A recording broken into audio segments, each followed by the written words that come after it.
Hello everyone! Kwentuhan muna tayo guys tungkol sa buhay. Napakahalaga ang buhay ng isang tao. Oo, siyempre, lalo ating pamilya, mga kamag-anak natin, mga kaibigan, mahalaga sa atin yan. At isama na natin yung mga hayop sa ating paligid, mga ibon, mga alaga natin hayop. Di ba?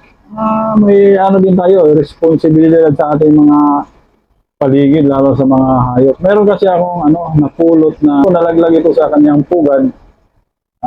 Kawawa naman kung di ko alagaan. Pinulot ko ito. Nangyari ito kaninang umaga. Siguro nalaglag doon sa pugad nila sa may taas ng bubong. Kasi ito madalas nakikita itong mga ibon na to sa mga simbahan, sa mga dito kasi nakatira sa sa may pinapasukan ko. Kaming ibon dito na nagpupugad sa mga bubungan. Nalaglag yung dalawang sisiw, kawawa naman, yung dalawang inakay, kawawa naman, kaya pinulot ko ito at pinalagaan ko muna. Dahil kawawa naman, pabayaan, baka kainin ng pusa. Yung mga pusa kasing pag-alagala dito. Kaya binilhan ko agad ng isang sakong sinanduming. Joke lang. Pinakain ko ito ng bigas kasi naisip ko, yung mga ibon na yan, minsan bumababa sa sahig, ang pinakain nila yung mga kanin, yung mga nagkakalab yan. Kaya naisip ko, bigas pinakain ko. Kaya kumain naman yung isa. Yung isa ayaw. Siguro hindi na pa nagutom. Kaya nalungkot siya. So, nawalay siya sa kanyang mga magulang. Ganon. Kaya, siyempre, sinasabi ko na sana, kung kayo ba nangyayari din, huwag natin pabayaan ng mga ganyan na bagay. Siyempre, may buhay yan eh. Dapat natin ingatan or dapat natin bigyan ng pansin kung meron tayong may tulong sa kanila. Siyempre, may buhay sila eh. Kailangan tulungan din natin. Siyempre, nangangailangan sila ng tulong natin. Why not? Bigyan natin, di ba? Papakita ko sa inyo guys, yung mga munting ibon na napulot ko. At mahirap naman akong pabayaan lang. Mamamatay sigurado ito. Mga maliit pa kasi. Papakainin ko lang ito hanggang lumakas at medyo makalipad na. Pabayaan ko sila kung dito ko sila napulot sa may banda rito, sa may sahig na semento. Siguro na dulas sila o di natin alam, nasira yung pugad kaya nalaglag sila dito. Kaya akin atong pinulot yung dalawang pinakay, sisiw. Ayan medyo mahina pa, medyo maliit pa hindi po pwedeng pabayaan dahil mamamatay at makainin ng pusa. Kailangan nating alagaan para lumakas sila. Dito siguro sila na galing sa itaas sa may mga bubungan. Diyan sila madalas magbabahay. Kasi yan ang paborito nila, sumisiksik sila sa may bubong. Diyan sila nagbabahay. Kaya ang ginawa ko ng ginawa ko ng pugad, yung cup noodles, ginawa kong pugad sa kanila, pero meron silang tahanan. Ayan, nilabas ko yung dalawa para lagyan ko ng sapin yung nila, yung pugad, pinaka-pugad. Ayan. Mukhang komportable yung dalawa. At syempre, pakainin natin ng bigas kasi ito yung usually na kinakain ng mga ibon na to. Madalas kasi nakikita ng ganito yung mga malalaking ibon kumakain ng mga kanin, yung nagkalat. So yung kanin siyempre galing sa bigas yan. Tama kayo. Mukhang kumakain naman yung isa, malakas kumain yung isa. Mukhang gutom na gutom. Yung isa panay tulog parang hindi ata nagugutom o kaya nalungkot siya dahil nawalay sa kanyang magulang. May ganon. Itong isa ganado kumain talagang gustong gusto niya yung sinanduming na bigas.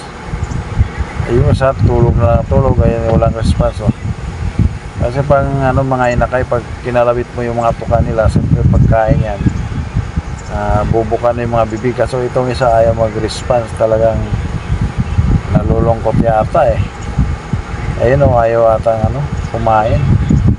Kaya dapat ilabas natin para dito natin pakainin sa ibaba sa labas ng pugad nila. Yun, mahina pa oh.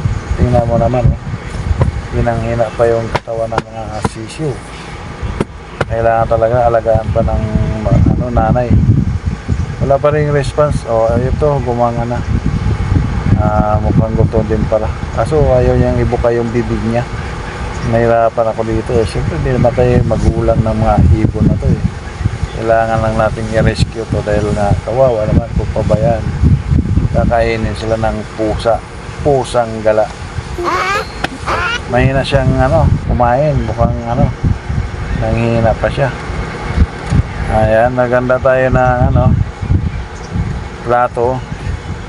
Baka sa tingin nyo, kakainin ko hindi Lalagyan natin ng tubig yan. Ayan, lagyan natin tubig. At syempre, dyan natin ilalagay yung pugad. Ang purpose ng mga lagay ng tubig para makapasok yung mga, maaligid-aligid yung mga langgam. Pag kinagat yung mga sisiyo na yun, patayan. Lagyan natin tubig para hindi makatawid yung langgam sa kanilang pugad. Para maging safe sila, hindi sila makagat ng mga langgam. Ayan, ayaw pa rin kumain yung isa. Talaga nga nung pakiusap ko, ayaw bumuka yung bibig niya. Mukhang talagang nalulungkot siya na nawalay sa kanyang magulang. Wala tayong magawa. Tingnan natin mamaya kung kakain ba siya kapag pinakain. Yung isa busog na yan daming nakain sinanduming. Halos 1 kilo na. Mega 1 kilo talaga. Kaya pabayaan na lang natin muna sila dito sa kanilang bagong pugad.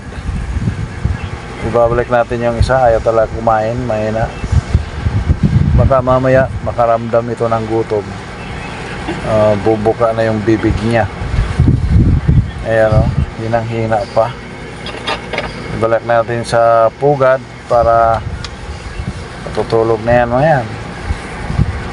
Ayun, pasibol pala yung mga balahibo nila.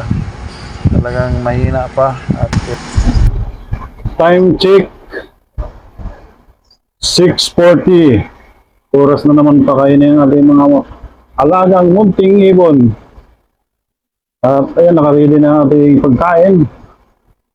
Siyempre, sinanduming bigas. Ayan ito kasi yung pinakain ko nung una nung napulot ko sila dito sa pinaglaglagan nila. Pinag-isipan ko ano pagkain sa kanila. Kasi nakita ko sa Facebook, Cerelac ang pinakain wala mong pambili Cerelac. Kaya sabi ko, bigas na lang, sinanduming. Binila ko agad ng sangsakong sinanduming bigas. Pinakain ko sila. Kumain naman ng una, yung isa lang ayaw.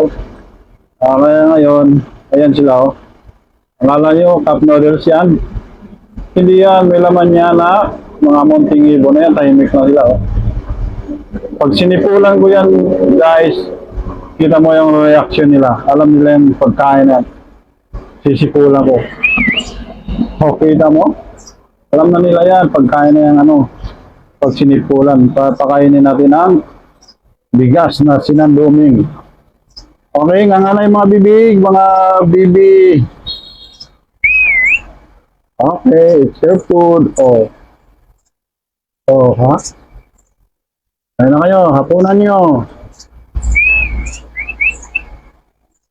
Sige, kasi alis na ako. Bukas na tayo magkita. Iiwanan ko kayo.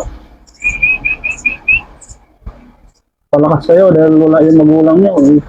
Binagsak kayo. Ako na tuloy nag-alaga sa inyo.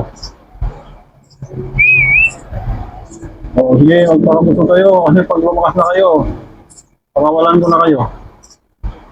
Kawawa naman kayo. Kakain kayo ng pusa. Delikado kayo. Talagang mawawala kayo sa mundo. Napakaganda pa naman ang mundo. Ito pa. Uwi na ako.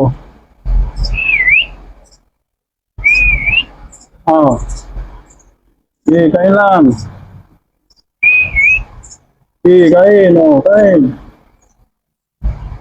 Yung isa, ayaw kumain kanina Siguro, nalungkot siya nung nalaglag doon sa pugad niya.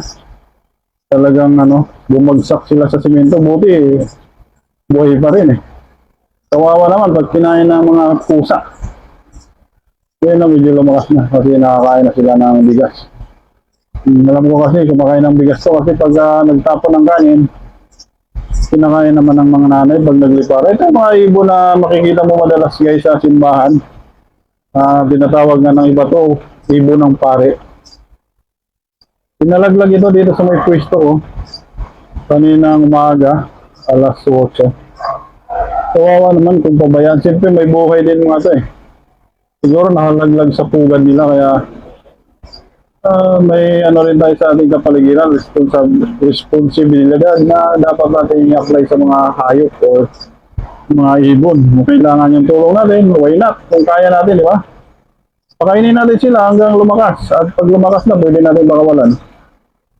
So, kaya na. Oh.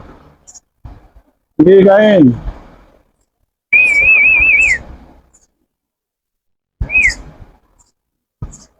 Tapos kumain yung isa.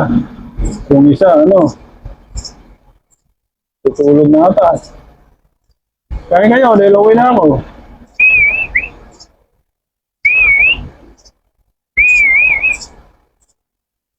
Bibili akong bigas bukas, sinandungin ulit, isang sako. Para budget nyo ng hanggang lumakas kayo. Pakawalan ko na kayo. Oh, kain.